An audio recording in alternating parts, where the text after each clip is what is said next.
أعوذ بالله من الشيطان الرجيم بسم الله الرحمن الرحيم. السلام عليكم ورحمة الله وبركاته. إن الحمد لله نحمده ونستعينه ونستغفره ونعوذ بالله من شرور أنفسنا ومن سيئات أعمالنا. من يهده الله فلا مضل له ومن يضلل فلا هادي له، وأشهد أن لا إله إلا الله وحده لا شريك له، وأشهد أن محمدا عبده ورسوله. وبعد، فقال الله تبارك وتعالى: آمن الرسول بما أنزل إليه من ربه والمؤمنون كل آمن بالله وملائكته وكتبه ورسله لا نفرق بين أحد من رسله وقالوا سمعنا وأطعنا غفرانك ربنا وإليك المصير. تمام قسم کی تعریفیں و بڑائی و بزرگی اللہ رب العالمین کے لیے ہے، جو ہمارا حقیقی مالک ہے، حقیقی خالق ہے، حقیقی مدبر ہے. لاکھوں کروڑوں درود و سلام ہو محمد رسول اللہ صلی اللہ علیہ وسلم پر، جنہیں اللہ تعالیٰ نے سارے کائنات کے لیے رحمت بنا کر مبعوث کیا. میں اللہ رب العزت کی بارگاہ میں دعا کرتا ہوں کہ اللہ تعالیٰ جس طرح ہمیں اس مبارک مجلس میں جمع کیا ہے، اسی طرح ہمیں جنات الفردوس میں جمع کریں، آمین یا رب العالمین. جیسا کہ آپ لوگ جانتے ہیں، گزشتہ کی کئی مجلسوں سے ہم قرآن کے موضوع پر گفتگو کرتے ہوئے چلے آ رہے ہیں. ہم نے قرآن کی تاریخ کے موضوع پر جس کا آغاز ہم نے کیا تھا، اس کے متعلق بہت ساری باتیں آپ کے سامنے آ چکی ہیں. ہم ان راتوں میں کبھی شخصیات کو لے کر گفتگو کرتے ہیں، کبھی واقعات پر روشنی ڈالتے ہیں، کبھی گہری علمی باتوں کو عام فہم بنانے کی کوشش کرتے ہیں، اور کبھی چند آیتوں کو لے کر اس کی تفسیر بیان کرتے ہیں، تاکہ ہمارا یہ موضوع مکمل ہو جائے. اور تفسیر چونکہ ایک اہم موضوع ہے تاریخ قرآن میں، اس کے بھی نمونے سامنے آنے چاہیے. اس تعلق سے ہم نے الحمدللہ 2-3 آیتوں کی جو ہے تشریح آپ کے سامنے اب تک پیش کر دی ہے. تو آج ہم اسی سلسلے کو آگے بڑھاتے ہیں. آج ہم آپ کے سامنے سورہ بقرہ کی آخری کی آیتوں کی تشریح کرنے کی کوشش کریں گے.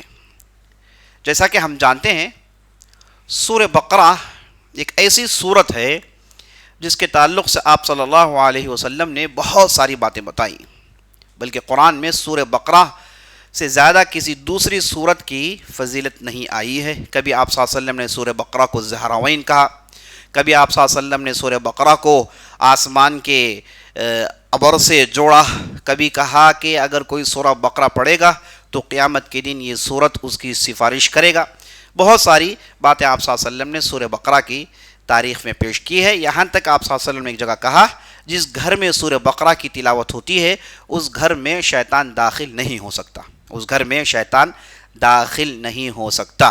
سورہ بقرہ ایک ایسی سورت ہے جسے جادوگر جھیل نہیں سکتا، جس میں جادو کی جادوگری نہیں چل سکتی. تو یہ ایک عظیم سورت ہے. تو اس سورت کے آخری میں 2 آیتیں ہیں جنہیں تقریباً ہر مسلمان اور ہر مومن جانتا ہے، پڑھتا بھی ہے. اور یہ 2 آیتیں جن کے تعلق سے بہت ساری باتیں آپ کے سامنے انشاءاللہ ہم لائیں گے. اب ان آیتوں کی تشریح ہم آپ کے سامنے پیش کرنے کی کوشش کرتے ہیں. اس سے پہلے کہ ہم تشریح سنیں، چلیے ان آیتوں کے بارے میں نبی صلی اللہ علیہ وسلم نے کیا کہا وہ بھی ہم سن لیتے ہیں. آپ صلی اللہ علیہ وسلم نے ایک حدیث میں ارشاد فرمایا: من قرأ هاتین الآیتین من آخر سورة البقرہ فی لیلۃ کفتاہ. جس کسی نے سورہ بقرہ کی آخری کی ان 2 آیتوں کی تلاوت کی رات میں، تو یہ تلاوت اس کے لیے کافی ہے. یہ تلاوت اس کے لیے کافی ہے. کس سے کافی ہے؟ یہ 2 آیتیں اس کے لیے کافی ہیں. تو کس سے کافی ہیں؟ اہل علم بتایا، اگر کسی نے ان آیتوں کو پڑھا تو رات بھر اللہ اس کی حفاظت کرتا ہے، شیطان کے حربوں سے بچے ہوئے رہتے ہیں. اور یہ اگر کسی نے پڑھ لیا، یہاں تک بعض اہل علم نے کہا کہ قیام اللیل کا اجر اسے مل جاتا ہے. قیام اللیل رات میں اٹھ کے جو تہجد کی نماز پڑھتے ہیں اس کا اجر اسے مل جاتا ہے اگر کسی نے رات میں سورہ بقرہ کی آخری کی ان 2 آیتوں کی تلاوت کی. ایک دوسرے حدیث میں آپ صلی اللہ علیہ وسلم فرماتے ہیں کہ اللہ نے آسمان زمین بنانے سے 2000 سال پہلے ایک کتاب اللہ نے لکھی اور اللہ نے اس کتاب کو اپنے پاس عرش میں رکھا. اس کے بعد اس کتاب میں سے اللہ نے 2 آیتوں کو نازل کیا اور اسے سورہ بقرہ میں ڈال دیا. اور اس کے بعد نبی صلی اللہ علیہ وسلم کہتے ہیں ان الشیطان لا یلج بیتا قرئت فیہ 3 لیالی. آپ صلی اللہ علیہ وسلم کہتے ہیں کہ ان آیتوں کو اگر کسی نے پڑھا 3 دن لگاتار اس گھر میں شیطان کبھی داخل نہیں ہوتا. اس گھر میں کبھی شیطان داخل نہیں ہوتا. تو اس حدیث سے بات معلوم ہوئی کہ اللہ نے اپنے پاس جو خاص کتاب رکھی ہے عرش میں ان میں یہ 2 آیتیں تھیں جو بعد میں اللہ نے نازل کر کے اسے سورہ بقرہ میں اللہ نے شامل کر لیا. اور ایک دوسری حدیث میں آپ صلی اللہ علیہ وسلم ارشاد فرماتے ہیں کہ ہماری اس امت کو اللہ نے 3 قسم کی فضیلتیں دی. امت محمدیہ صلی اللہ علیہ وسلم کو اللہ نے 3 قسم کی فضیلتیں دی. ایک یہ کہ ہمارے لیے پوری زمین کو اللہ نے مسجد بنا دی. مانا یہ کہ جہاں کہیں بھی آپ ہیں نماز کا وقت آ گیا آپ وضو کیجئے نماز پڑھیے. شرط نہیں کہ آپ جائیں سیدھے مسجد میں نماز پڑھیں. نماز کے لیے مسجد شرط نہیں. جو اس سے پہلے والوں کے لیے تھا, اس سے پہلے والوں کے لیے عبادت وہ اپنی مرضی سے نہیں کر سکتے. انہیں عبادت کرنے کے لیے باقاعدہ عبادت گاہ میں آنا پڑتا ہے. اپنے گھر میں یا پھر کھلے ہوئے میدان میں کھلی جگہوں میں وہ عبادت نہیں کر سکتے. تو حذیفہ بن یمان اس حدیث میں ارشاد فرماتے ہیں کہ اللہ نے ہماری اس امت کے لیے یہ فضیلت نازل کی کہ ہم جہاں کہیں بھی نماز پڑھنا چاہیں ہم پوری زمین میں جیسے چاہے نماز پڑھ سکتے ہیں. اور دوسری فضیلت یہ ہے کہ اللہ نے اس امت کے لیے اس مٹی کو طہارت کا سامان بنایا. اگلے والوں کے لیے تھا نہیں. انہیں اگر طہارت حاصل کرنی ہوتی تو وہ پانی استعمال کرتے, پانی ہی سے وہ اپنے آپ کو صاف کر سکتے ہیں. لیکن اللہ نے اس امت کے لیے اس مٹی کو بھی طہارت کا سامان بنا دیا. اگر کسی کے پاس پانی نہیں وہ اس مٹی کو استعمال کر کے طہارت حاصل کر سکتا ہے, تیمم کر سکتا ہے. اور یہ مٹی کو اللہ نے پاک بنایا ہے, اس مٹی کو اللہ نے پاک بنایا ہے. وہ بھی اس امت کے لیے دوسری فضیلت.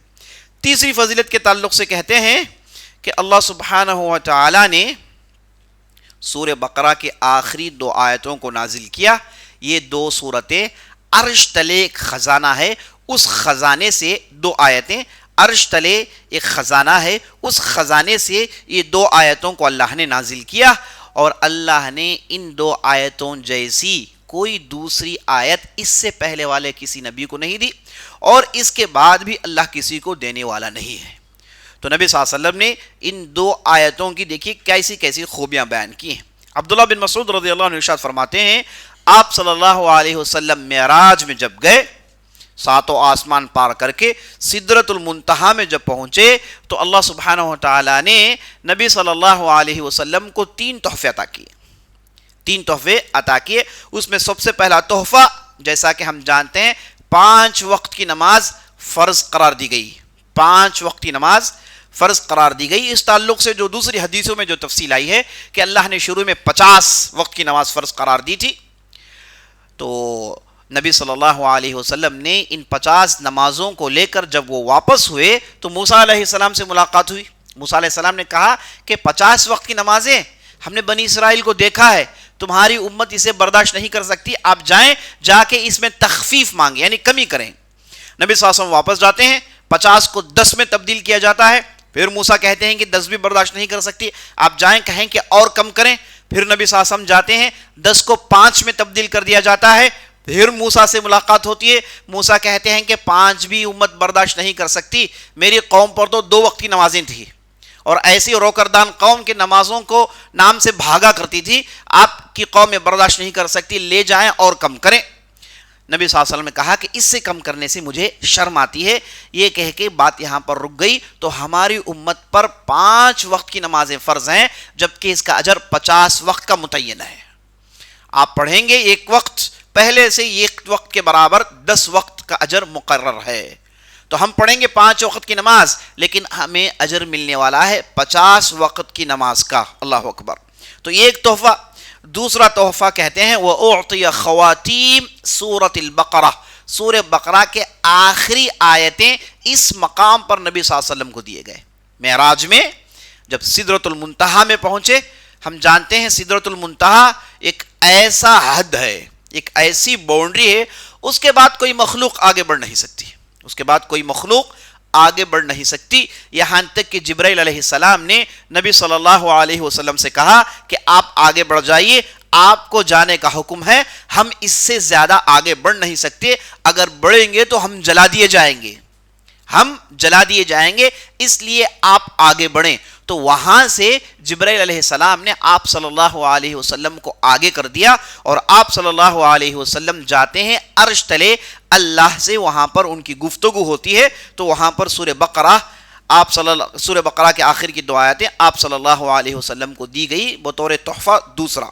اور تیسرا تحفہ جو آپ صلی اللہ علیہ وسلم کو دیا گیا وہ یہ وَغَفَرَ لِمَن لَمْ يُشْرِكْ بِاللَّهِ مِنْ أُمَّتِهِ شَيْئًا الْمُقْحَمَاتِ، ہماری اس امت میں سے جس کسی نے بڑے گناہ نہیں کیے، اللہ سبحانہ و تعالیٰ اس کے چھوٹے گناہوں کو ویسے ہی معاف کر دیتا ہے۔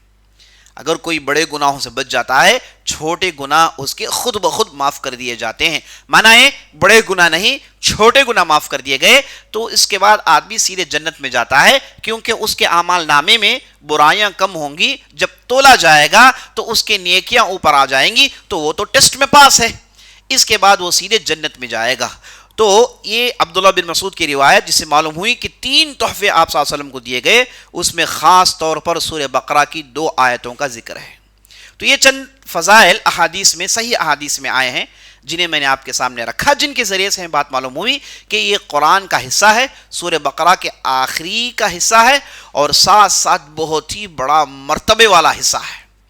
شیطان سے اس سے حفاظت ہے، اور یہ آدمی پڑھ لیتا ہے تو اس کے لیے یہی کافی ہے، اور اس کے بعد جس گھر میں یہ پڑھا جاتا ہے وہاں پر شیطان آ ہی نہیں سکتا۔ 3 دن تک کوئی تلاوت کر لے، شیطان کبھی بھی اس گھر میں داخل نہیں ہو سکتا۔ یہ سارے فضائل آپ نے سنے۔ اب چلیے آیت کی تشریح سنتے ہیں، آیت کی تشریح سنتے ہیں۔ اس آیت کو یعنی آمن الرسول بما انزل الیہ من ربہ والمؤمنون، اس کے بعد کی آیت لا یکلف اللہ نفسا الا وسعها، یہ 2 آیتیں جو ہمارے موضوع سے متعلق ہیں، زیر بحث ہیں، ان آیتوں کو سمجھنا ہے تو اس سے پہلی والی آیت کو سمجھنا ضروری ہے۔ اس سے پہلی والی آیت میں اللہ نے کہا للہ ما فی السماوات وما فی الارض وَإِن تُبْدُوا مَا فِي أَنفُسِكُمْ أَوْ تُخْفُوهُ يُحَاسِبْكُمْ بِهِ اللَّهُ فَيَغْفِرُ لِمَن يَشَاءُ وَيُعَذِّبُ مَن يَشَاءُ وَاللَّهُ عَلَى كُلِّ شَيْءٍ قَدِيرٌ۔ آیت کا آغاز ہوتا ہے للہ ما فی السماوات وما فی الارض، آسمان زمین میں جو کچھ بھی ہے اس کا مالک اللہ ہے۔ آسمان زمین اور اس کے درمیان جو کچھ بھی ہے اس کی ملکیت اللہ وحدہ لا شریک کے لیے ہے۔ تو بات واضح ہے وَإِن تُبْدُوا مَا فِي أَنفُسِكُمْ أَوْ تُخْفُوهُ يُحَاسِبْكُمْ بِهِ اللَّهُ۔ اس کے بعد اللہ نے کہا تم جو کچھ بھی ظاہر کرتے ہو، جو کچھ بھی ظاہر کرتے ہو، الفاظ کے ذریعے سے، عمل کے ذریعے سے، اپنی حرکتوں کے ذریعے سے جو کچھ بھی ظاہر ہوتا ہے وہ، اور تخفوہ، اور جو کچھ بھی تم چھپاتے ہو، جو بھی ظاہر ہے اور جو بھی باطن ہے، جو بھی دکھتا ہے اور جو نہیں دکھتا ہے، جو کچھ بھی ہو یحاسبکم بہ اللہ، اللہ اس کا حساب لینے والا ہے، اللہ اس کا حساب لینے والا ہے۔ فَيَغْفِرُ لِمَن يَشَاءُ وَيُعَذِّبُ مَن يَشَاءُ، جس کسی کو چاہے معاف کرے اور جس کسی کو چاہے پکڑے، جس کسی کو چاہے معاف کرے اور جس کسی کو چاہے مؤاخذہ کرے، پکڑے، گرفت لگائیں۔ واللہ علی کل شیء قدیر، اللہ ہر چیز پر قدرت رکھنے والا ہے۔ یہ آیت جب نازل ہوئی تو صحابہ بڑے بے قرار ہو گئے، ان کا اطمینان ختم ہو رہا تھا۔ کیا وجہ تھی؟ کیونکہ اس آیت میں کہا گیا ہے تم جو بھی کرتے ہو، جو بھی دکھ رہا ہے اور جو بھی چھپا ہوا ہے، سب پر حساب کتاب ہے۔ صحابہ آئے، آ کر آپ صلی اللہ علیہ وسلم سے کہنے لگے یا رسول اللہ، اللہ نے ہماری اس کتاب میں نماز فرض قرار دی تو ہم نماز پڑھ رہے ہیں، اللہ نے زکوٰۃ فرض قرار دی تو ہم زکوٰۃ دے رہے ہیں، اللہ نے کہا جہاد فرض ہے تو ہم نے اللہ کی راہ میں جہاد لڑا، سر بکف ہو کے لڑے۔ اللہ نے کہا کہ قرآن کے اندر کہ روزے رکھے تو ہم نے روزے رکھے۔ جتنے بھی چیزوں کو اللہ نے فرض قرار دیا ہم نے حتی المقدور کوشش کی، اس میں ہم سے جو ہو سکا ہم نے کیا۔ لیکن کیا ہم کمال کا دعویٰ کر سکتے ہیں؟ کیا ہم 100% یہ کر سکتے ہیں، کہہ سکتے ہیں کہ جیسے اللہ نے کہا ویسے ہم نے کیا؟ ایسے تو ہو نہیں سکتا، ہم سے تو غلطیاں ہوئی ہوں گی، ضرور ہوئی ہوں گی۔ اور اللہ نے اس آیت میں کہا او تخفوہ، جو کچھ بھی تم چھپاتے ہو اپنے دل میں، تو دل میں ایسی ایسی باتیں آتی ہیں اگر اس کا حساب کتاب لیا جائے تو یا رسول اللہ ہم تو برباد ہو گئے، ہم تو برباد ہو گئے۔ اور یہ ہر مومن کے ساتھ ہوتا ہے، کبھی اس کے دل میں جو باتیں آتی ہیں وہ کفر کے برابر ہوتی ہیں، نعوذ باللہ۔ شیطان کے وسوسے کبھی ایسے آتے ہیں کہ آدمی اگر کہے گا تو لوگ کہیں گے کہ آدمی تو کافر ہے، یہ آدمی کے دل میں ایمان نہیں ہے۔ تو دل میں جو کچھ بھی ہوتا ہے کیا اس پر بھی مواخذہ ہوگا، اس پر بھی محاسبہ ہوگا، اس پر بھی پکڑ ہوگی؟ اللہ نے کہا او تخفوہ یحاسبکم بہ اللہ، تم جو بھی چھپاتے ہو اس کا بھی حساب کتاب لیا جائے گا۔ یا رسول اللہ ایسے تو ہم سب پھنس گئے، ہمیں سے کوئی بچا ہی نہیں۔ اگر ہمارے دل میں جو گزرتا ہے، ہم جو سوچتے ہیں، ہمارے دل میں جو بات آتی ہے اس پر بھی اگر گرفت لگائی جائے تو ہم تو شامت آ گئی ہماری، ہم برداشت نہیں کر سکتے۔ یا رسول اللہ جو بھی اللہ نے حکم دیا اس پر ہم نے عمل کیا، اب اس سے زیادہ یہ جو تکلیف ہے، یہ جو مشقت دی جا رہی ہے کہ ہم ہمارے دلوں کو بھی ویسے ہی صاف کریں، جبکہ یہ دل ہمارے قابو میں نہیں ہے، یہ دل مچلتے رہتا ہے، دل بدلتے رہتا ہے۔ کوئی آدمی دل میں جو سوچ آتی ہے اسے اپنے قابو میں نہیں کر سکتا، یہ انسان کی قدرت سے باہر ہے۔ ہاں بعض چیزوں کو اپنے قبضے میں کر سکتا ہے، لیکن عمومی طور پر دل میں یہی آنا ہے اور یہ دل میں نہیں آنا ہے، اس کے دروازوں پر قابو ہم نہیں لگا سکتے۔ بعض چیزیں ہو سکتی ہیں کہ ہم سوچیں، کہیں گے بھائی ایسا سوچنا نہیں چاہیے، آئندہ ہم ایسے نہیں سوچیں گے، ممکن ہے، لیکن شروع ہی میں دل میں جو آئے اس پر ہمارا کنٹرول ہو یہ نہیں ہو سکتا، اس لیے صحابہ بے قرار ہو گئے۔ دیکھیے صحابہ کا فہم ان آیتوں کو لے کر، ظاہر سے تو آیت بڑی اچھی نظر آتی ہے، ایسے معلوم ہوتا ہے کہ اللہ آسمان زمین کا مالک ہے، تم جو بھی کر رہے ہو، جو بھی دل میں سوچتے ہو، سب کا حساب کتاب لیا جائے گا۔ تو اللہ تو حساب کتاب لینے والا ہی ہے، اعمال ناموں کو تو تولا جانا والا ہی ہے، اس کا کون اعتراض کر سکتا ہے؟ یہ تو ظاہر سی بات ہے۔ لیکن صحابہ جو اللہ کے کلام کو سن کر ان کے اندر قرآن فہمی کا جو ملکہ پیدا ہو گیا، گہری باتوں کی جو سمجھ ان کے اندر پیدا ہو گئی، تو فوراً وہ چونک اٹھے اور بدک اٹھے، سیدھے نبی صلی اللہ علیہ وسلم پاس آئے اور آ کر شکایت کرنے لگے، یا رسول اللہ اس میں تو ایسا بوجھ ڈال دیا گیا ہے، اس بوجھ کو ہم برداشت نہیں کر سکتے۔ تو نبی صلی اللہ علیہ وسلم نے کیا کہا؟ نبی صلی اللہ علیہ وسلم نے صحابہ کے اس اعتراض کو دیکھ کر کہ اللہ ہر چیز میں پکڑ لگانے والا ہے، جسے چاہے معاف کرے، جسے چاہے عذاب دے، ہر چیز پر قدرت رکھنے والا ہے، اور ان کی اس بے قراری کو دیکھ کر نبی صلی اللہ علیہ وسلم کو تھوڑی دیر کے لیے بنی اسرائیل کے اعتراضات یاد آ گئے۔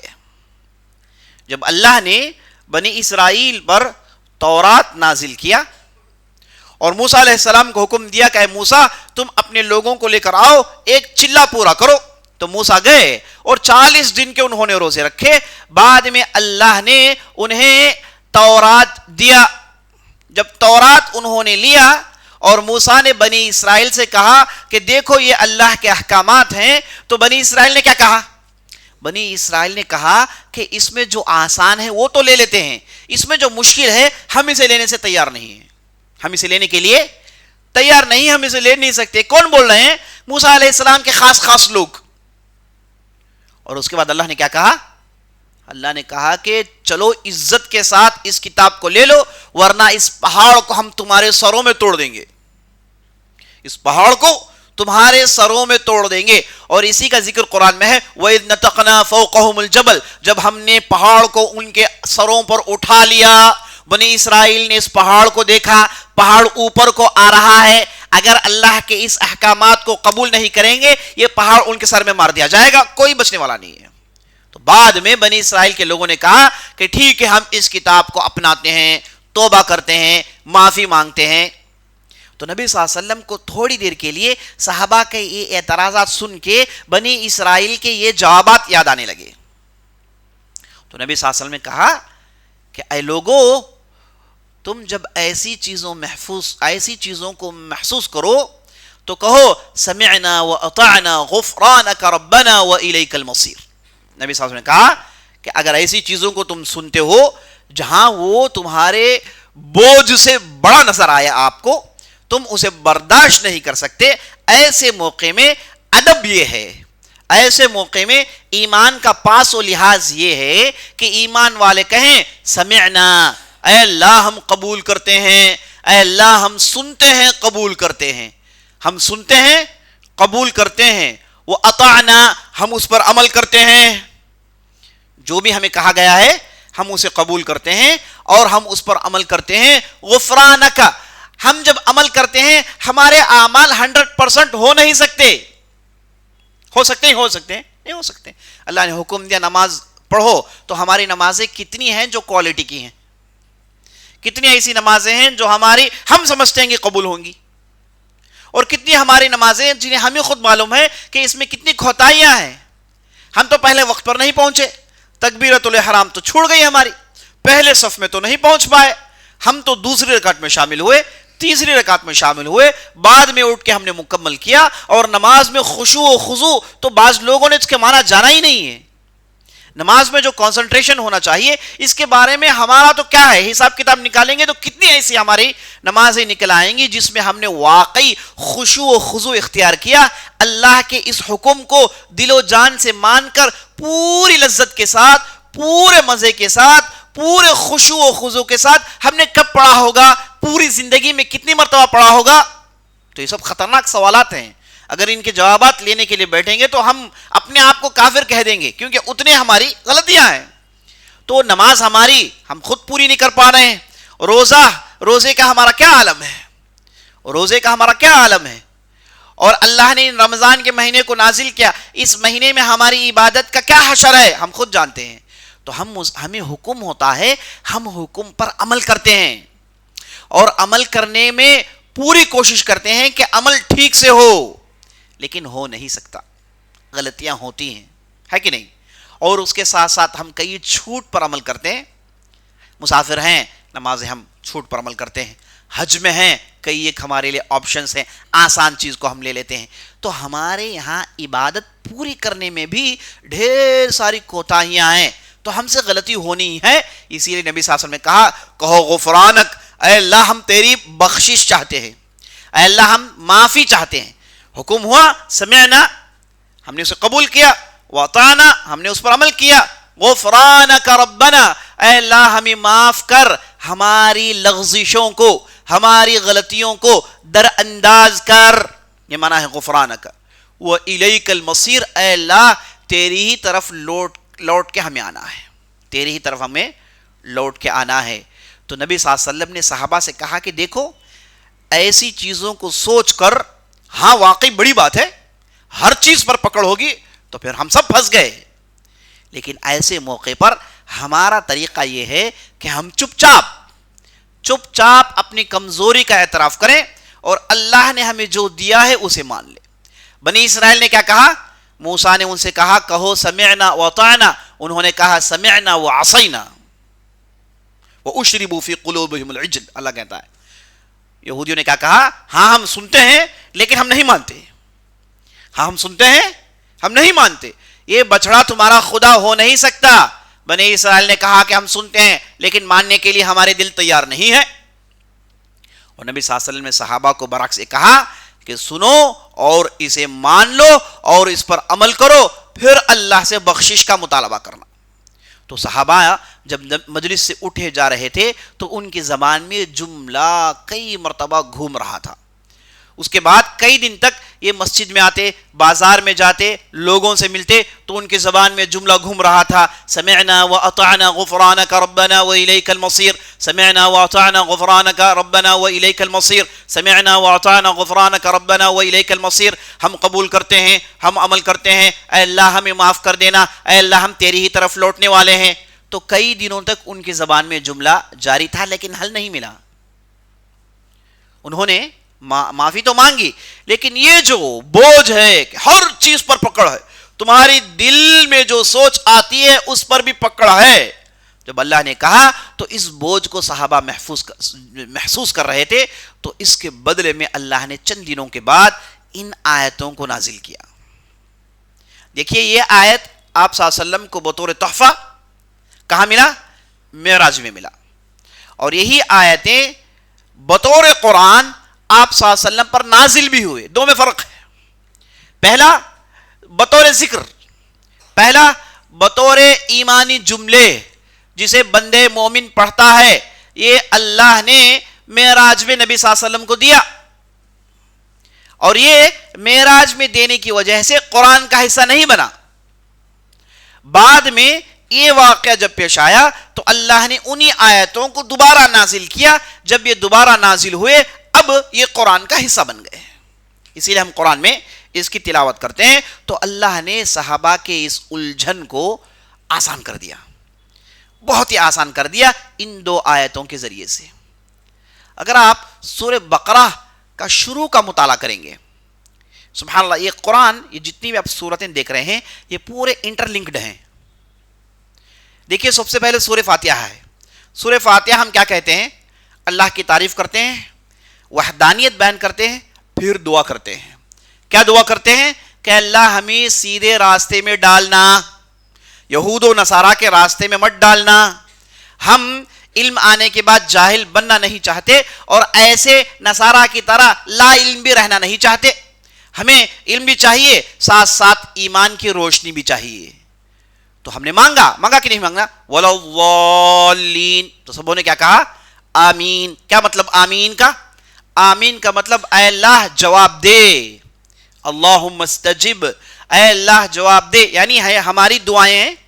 ہم نے 3 آیتوں میں کہا اہدنا الصراط المستقیم، سیدھے راستے پہ ڈال، سیدھے راستے پہ ڈال، یہود و نصارہ کے راستے میں مت ڈال، سیدھے راستے پہ ڈال. تو اللہ نے جواب دیا. کیا جواب دیا؟ جواب وہی پورا قرآن ہے. سورہ فاتحہ کے بعد جواب کیا ہے؟ سیدھے راستے میں چلنا چاہتے ہو تو یہ تمہارے سامنے پورا قرآن ہے. اللہ نے بقرہ سے اس کا آغاز کیا. بقرہ میں شروع میں کیا ہے؟ بقرہ کا آغاز کیسے ہوتا ہے؟ الف لام میم ذالک الکتاب لا ریب فیہ ھدی للمتقین الذین یؤمنون بالغیب ویقیمون الصلاۃ ویؤتون الزکاۃ، یقیمون الصلاۃ ویؤمنون بالغیب، ہے نا. تو اس شروع میں اس صورت میں آپ دیکھیں گے تو 5-6 آیت میں متقین کے ڈیفینیشنز ہیں. متقین کون ہیں؟ جو غیب پر ایمان لاتے ہیں، نماز قائم کرتے ہیں، جو بھی ان کے طرف نازل ہوا اس پر ایمان لاتے ہیں، جو بھی اس سے پہلے نازل ہوا اس پر ایمان لاتے ہیں، اور سیدھے راستے میں چلتے ہیں. تو شروع کی 3-4 آیتیں متقین مومنین کے اوصاف ہیں. مانا یہ کہ تم سیدھے راستہ چاہتے ہو تو چلو یہ اوصاف اپنا لو، یہ اوصاف، یہ کیریکٹرسٹکس تمہارے اندر آنے ہیں، اسے اپنا لو. اب اس کے بعد ان کیریکٹرسٹکس کو اللہ نے سمجھانے کے لیے کیا کیا؟ مومنین کا کمپیریزن اللہ نے کیا منافقین کے ساتھ. پھر اللہ نے منافقین مومنین کا کمپیریزن کیا مشرکین کے ساتھ. شروع میں اللہ نے ان تینوں کو کمپیئر کیا ہے، اور یہودیوں کو اللہ نے منافقین کے لسٹ میں رکھا. اس کے بعد سورہ بقرہ میں ایک آیت آتی ہے جس میں اللہ کہتا ہے آپ یا ایھا الناس اتقوا ربکم الذی خلقکم والذین من قبلکم لعلکم تتقون. اے لوگو، سب کو بلایا اللہ نے، کہا کہ چلو اللہ کی طرف لوٹو، اللہ کی وحدانیت کو قبول کرو. جس نے تمہیں بنایا ہے، اس سے پہلے جو بھی ہے سب کچھ اسی نے بنایا ہے، اس کے طرف لوٹو. اس کے بعد ہم دیکھتے ہیں سورہ بقرہ میں دیکھتے ہیں کہ اللہ سبحانہ و تعالی یہودیوں کے جرائم بیان کرتا ہے. یہودیوں کو 10 نصیحت کی گئی، جو 10 کمانڈمنٹس کہتے ہیں، وہ سورہ بقرہ کے اندر ہے. وہ پورے کا پورا سورہ بقرہ کے اندر، یاد رکھ لیجیے آپ. انہیں 10 نصیحتیں کی جاتی ہے، اور ان کے 10 گھناؤنے غلطیوں کو گنا جاتا ہے. 2 10-10 کے جوڑے ہیں، ایک 10 نصیحتیں اور 10 ان کی غلطیاں. لیکن یہ کیا ہے؟ لسٹ کے طور پر نہیں ہے کہ آپ ٹھائیں چیک کرتے جائیں، ٹک 1 ٹک 2 کرتے جائیں، ایسا نہیں ہے. ان 10 چیزوں کو اللہ نے، جیسے میں نے آپ کو بتایا قرآن کا طرز کیا ہے، ملا ملا کے اور ذہن نشین کراتا ہے، ساتھ ساتھ واقعات. ساتھ ساتھ یہودیوں کے واقعات، ان کے جرائم کے واقعات. تو اللہ سبحانہ و تعالیٰ سورہ بقرہ میں تقریباً پہلے پارے میں اسی پر گفتگو ہوئی. پھر اللہ سبحانہ و تعالیٰ ابراہیم علیہ السلام کا ذکر کرتا ہے. جیسے ہی یہودیوں کے جرائم، یہودیوں کے لیے نصیحتیں ختم ہوتی ہیں، ابراہیم علیہ السلام کا ذکر آتا ہے. دیکھیے، اور ابراہیم علیہ السلام کا مناظرہ نمرود کے ساتھ، اور ابراہیم علیہ السلام کی خواہش، یقین کی بات. ابراہیم نے بھی یقین چاہا. انہوں نے پرندوں کو ذبح کیا، کہا کہ اللہ بتا دے کیسے تم مردوں کو زندہ کرتا ہے. تو اللہ نے کر کر دکھایا. اس کے بعد آپ دیکھیں گے جیسے ہی ابراہیم کی باتیں ختم ہوتی ہیں، کون سی چیزیں شروع ہوتی ہیں؟ اس کے بعد اللہ سبحانہ و تعالی بندے مومن کے اخلاق پر گفتگو کرتا ہے، ان کے اخلاق کیسے ہونے چاہیے. اس کے بعد اللہ سبحانہ و تعالی جیسے ہی اخلاق کی باتیں ختم ہوئی، اللہ سبحانہ و تعالی احکامات کا سلسلہ شروع کرتا ہے نا. اس میں طلاق کے احکامات، لین دین کے احکامات، نماز کے احکامات، روزے کے احکامات، وضو کے احکامات، یہ تقریباً. اس کے بعد اللہ سبحانہ و تعالی ایک بڑی لمبی آیت کا ذکر کرتا ہے جسے آیت الدین کہتے ہیں. معاملات کیسے ہونے چاہیے. پورے قرآن کے اندر سب سے لمبی آیت آیت الدین ہے جو تقریباً 1.5 صفحہ ہے. اس میں 3 چیزوں پر زور دیا گیا. اس میں 3 چیزوں پر زور دیا گیا. خاص طور پر جو لوگ قرض لیتے ہیں، جو لوگ اپنے معاملات کو مستقبل میں ڈالتے ہیں کہ کل میں آپ کو دوں گا، کل میں آپ سے لوں گا، کل فلاں اتفاق ہوگا، یہ جو معاملات کو پیچھے ڈالتے ہیں، اگر ایسے ڈالے تو تم لوگ 3 کام کر لینا. اللہ نے کہا کہ اسے لکھ لو، شہادت لے کر آؤ، اگر یہ 2 نہیں کر سکتے تو رہن کم از کم لے لو. تو یہ آیت کے اندر بہترین معاملات کے بیسکس اللہ نے بتائے، کیسے ایک مومن دوسرے مومن کے ساتھ معاملہ کرتا ہے، اور کیسے شیطان اس میں آ سکتا ہے، تو کیسے شیطان سے بچیں، اس آیت میں اللہ نے بیان کیا. اس کے بعد اللہ نے اس آیت کا ذکر کیا جس کی میں نے آپ کے سامنے تشریح کی. تو یہ سورہ بقرہ میں نے آپ کے سامنے رکھ دیا. یہی ہے پورا سورہ بقرہ جس میں گھوم رہا ہے. اگر آپ سورہ فاتحہ میں آپ نے جو ہدایت مانگا، اللہ نے بطور جواب سورہ بقرہ کو سامنے رکھ دیا. سورہ بقرہ میں اللہ نے عقیدہ بیان کیا، سورہ بقرہ میں اللہ نے عبادات بیان کیے، سورہ بقرہ میں اللہ نے معاملات بیان کیے، سورہ بقرہ میں اللہ نے اخلاق بیان کیے. دین کے 4 بنیادوں کو اللہ نے سورہ بقرہ میں بیان کر دیا. اچھا، اس کے بعد قرآن میں کیا ہے؟ یہی 4 چیزوں کی تفصیل ہے. یہی 4 چیزوں کی تفصیل ہے. تو اللہ نے سورہ بقرہ کو پورے قرآن کا نچوڑ بنایا. پورے قرآن جو 30 پاروں میں ہے، اللہ نے 2.5 پارے میں پیش کر دیا مختصراً. اس نچوڑ کو اللہ نے سورہ فاتحہ میں ڈال دیا 7 آیتوں کے اندر. تو یہ قرآن ہائیلی انٹر لنکڈ ہے، کوئی آیت آگے پیچھے نہیں ہے، ہر چیز اس کی جگہ بالکل فکس کی ہوئی ہے. ایک چیز آگے پیچھے سے غیر معاملی کنیکٹڈ ہے عزیز ساتھیوں. تو بہرحال یہاں پر جو آیت جس کی تشریح میں نے آپ کے سامنے پیش کی، صحابہ نے اس بوجھ کو برداشت کیا، تو بعد میں اللہ نے ان 2 آیتوں کو نازل کر کے اللہ نے شریعت کو آسان کر دیا. اللہ نے شریعت کو آسان کر دیا. چلیے آیت پڑھتے ہیں. آیت میں اللہ نے کہا آمن الرسول بما انزل الیہ من ربہ والمؤمنون. وقف ہاں کرنا چاہیے. عام طور پر لوگ من ربہ پر وقف کرتے ہیں. من ربہ وقف کریں گے تو معنی بدل جائے گا. وقف یہاں ہونا چاہیے. آمن الرسول، رسول ایمان لاتا ہے. آمن الرسول، رسول ایمان لا چکا ہے. جو کچھ بھی اس کے طرف اس کے رب سے نازل ہوا اور اس کے ساتھ جو مومنین ہیں وہ بھی ایمان لا چکے ہیں. کیا مطلب اس کا؟ تو ایمان لائے ہیں. پھر اللہ یہاں پر ایمان لا چکے ہیں کیوں بیان کر رہا ہے؟ اس کا مقصد یہ ہے کہ اللہ سبحانہ و تعالیٰ اس لیے کہہ رہا ہے کہ ان دونوں نے ایمان لا لیا، کیونکہ اب جو بات آئے گی اس سے جڑی ہوئی ہے. ایمان جس کے پاس ہے اس کے لیے ہی حل ہے. جس کے پاس ایمان نہیں ہے اس کے لیے یہاں پر حل نہیں ہے. اس کے لیے تو پہلے ایمان لائیں، پھر اپنے ایمان کو تر و تازہ کریں، پھر اعمال کریں، پھر اپنے آپ کے اندر درستگی پیدا کریں. تو یہاں پر ایک کہا گیا کہ دونوں نے ایمان لا لیا. ٹھیک ہے. کل آمن باللہ وملائکتہ وکتبہ ورسلہ لا نفرق بین احد من رسلہ وقالوا سمعنا واطعنا. پھر کہا یہ جو ایمان یہ 2 لائے ہیں، اللہ کا رسول اور مومنین جو ایمان لائے ہیں، کس پر ایمان لائے ہیں؟ اللہ دیکھیے سب سے اہم آیت پر اللہ سب سے اہم آیت میں اللہ سبحانہ و تعالی ایمان کی تشریح کر رہا ہے. انہیں یہ جواب دیا جا رہا ہے کہ تم لوگ شریعت کا بوجھ محسوس کر رہے ہو کہ شریعت میں اتنی ساری پکڑ ہے, اتنی ساری گرفت ہے, تم محنت محسوس کر رہے ہو, تو چلو جان لو کہ تم جو ایمان لاتے ہو وہ ایمان 6 چیزوں میں تمہیں لانا ہے.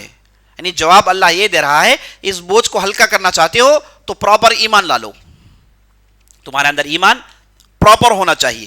کہا کل آمن باللہ, ان میں سے ہر اللہ پر ایمان لاتا ہے, اللہ کے ملائکہ پر ایمان لاتا ہے, اللہ کی نازل کردہ کتابوں پر ایمان لاتا ہے, اللہ کے بھیجے ہوئے رسولوں پر ایمان لاتا ہے.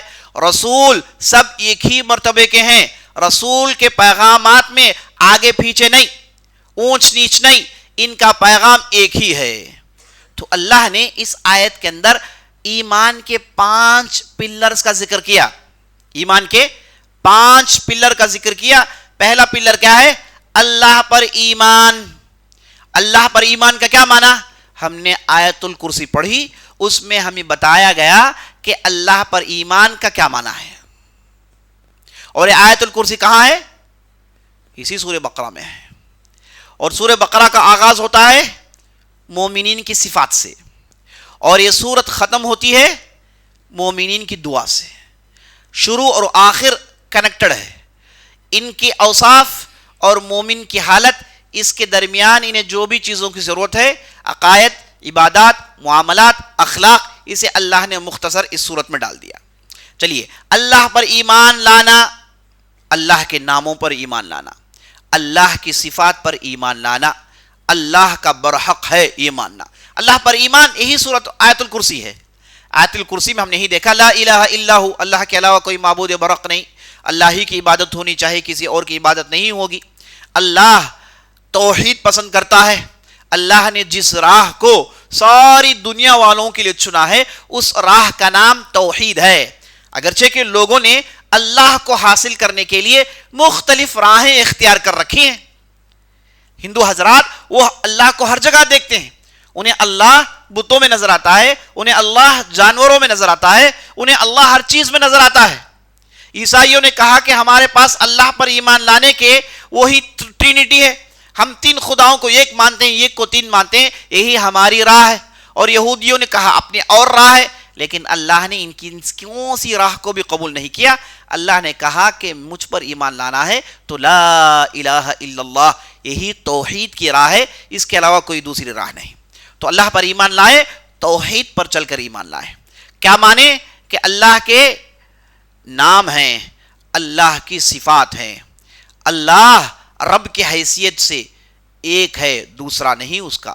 اللہ الوہیت کی حیثیت سے ایک ہے, اس کا کوئی دوسرا نہیں. جس رب کو ہم رب مانتے ہیں, جس رب کو ہم یہ مانتے ہیں کہ وہی کھلاتا ہے, وہی پلاتا ہے, وہی جلاتا ہے, وہی سب کچھ کرتا ہے, تو توحید الالوہیہ میں ہم کہتے ہیں کہ اسی کی عبادت کریں گے, اس کے ساتھ کسی اور کو شریک نہیں کریں گے. تو اللہ پر ایمان لانا ہے تو اللہ کی توحید پر ایمان لانا ہے. اور توحید اللہ کے نام, اللہ کی صفات, اللہ کی وحدانیت, اللہ کی ربوبیت, ان پر توحید کو پختہ کرنا, یہی اسی کو توحید کہتے ہیں. یہ ہو گیا آمن باللہ. اس کے بعد وملائکتہ, دوسرا پلر ایمان کا کیا ہے؟ اللہ کے ملائکہ پر ایمان لائیں. اللہ کے ملائکہ کیا ہیں؟ یہ اللہ کے طرف سے پیغمبر ہیں, اللہ نے انہیں روح سے بنایا ہے, بڑی مقدس جماعت ہے. لا یعصون اللہ ما امرہم ویفعلون ما یؤمرون, اللہ کی نافرمانی کرنا نہیں جانتے, اللہ نے جو حکم دیا اس حکم پر عمل کرتے ہیں. یہ اللہ کی بڑی مقدس جماعت ہے, ان کی تعداد اللہ ہی جانتا ہے. لا یعلم جنود ربک الا ہو, اللہ کی اس پارٹی, اللہ کی اس آرمی کی تعداد اللہ کے علاوہ کوئی نہیں جانتا. نبی صلی اللہ علیہ وسلم یہاں تک کہتے ہیں اگر آسمان سے بارش برسے, ہر بوند کے ساتھ ایک فرشتہ اترتا ہے, ہر بوند کے ساتھ ایک فرشتہ اترتا ہے. فرشتوں میں کسی کے 2 پر ہیں, کسی کے 3 پر ہیں, کسی کے 4 پر ہیں, کسی کے 600 پر ہیں, جیسے جبرائیل علیہ السلام ہیں. اور یہ پروں میں سے موتیاں جھڑتی رہتی ہیں. ان پروں میں اتنی خوبصورتی ہے جنہیں نبی صلی اللہ علیہ وسلم نے 2 مرتبہ دیکھا.